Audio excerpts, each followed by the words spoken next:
Hello again. Well, given how it's the middle of March and we are 1 year away roughly from the reboot of the Power Rangers movies, I thought I'll be probably doing another review.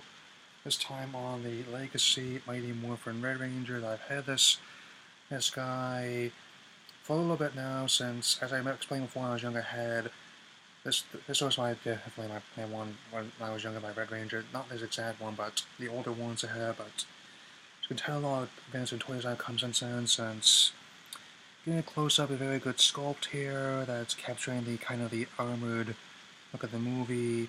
He designed the suits, and given how apparently there's also another one of Bandai is doing there since seals on the chest, meanwhile often the other toys and the other things like the lunch boxes and the shirts and whatnot, but because they're primarily relying on footage from Zero Ranger, they kind of integrated into the other ones because the White Ranger came from the Die Ranger or Sentai. I mean, my favorite one, but also essential is rather than just being painted on, is actually sculpted part, cast a different piece of plastic. I mean, say this time that. And also, let's look at the other parts of the figure as well. That's, well, given how hands swivel quite nicely. Hey, you gotta be careful with them though because they pop off sometimes. That bends the elbows, and the range of motion on the shoulders is very nice. That's kind of like, I've definitely been noticing a lot since this is definitely my first of the Ranger ones from the Legacy line since the Zords are gonna be very ones I collect most often. That's them, and yeah. On the legs, similar case where the thigh is pretty good range of motion as do the ankles.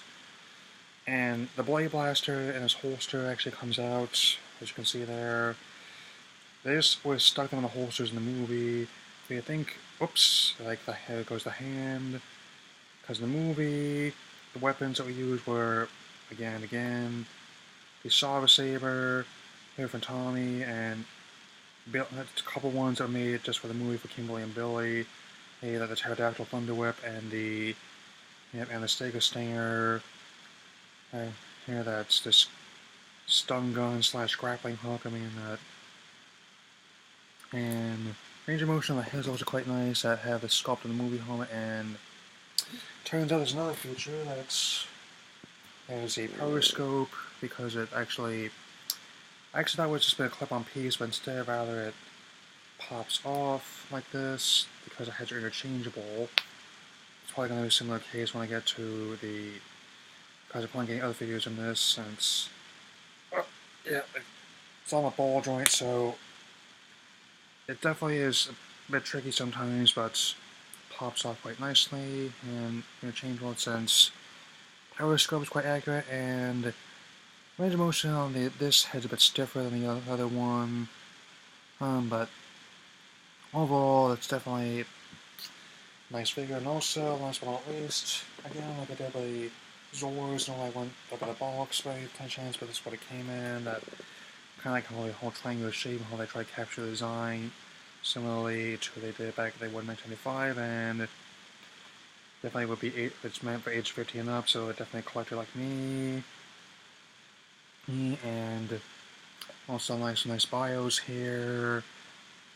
They're given for Rocky DeSantos that I may be a bit unusual that among the Rangers actually since I kind of like Rocky more than Jason since rather given how he had other interests besides just the martial arts stuff, and also more. He was a similar degree of the martial arts interest, enthusiasm, and extracurriculars, so having time to get his schoolwork done, and oddly enough, but yeah.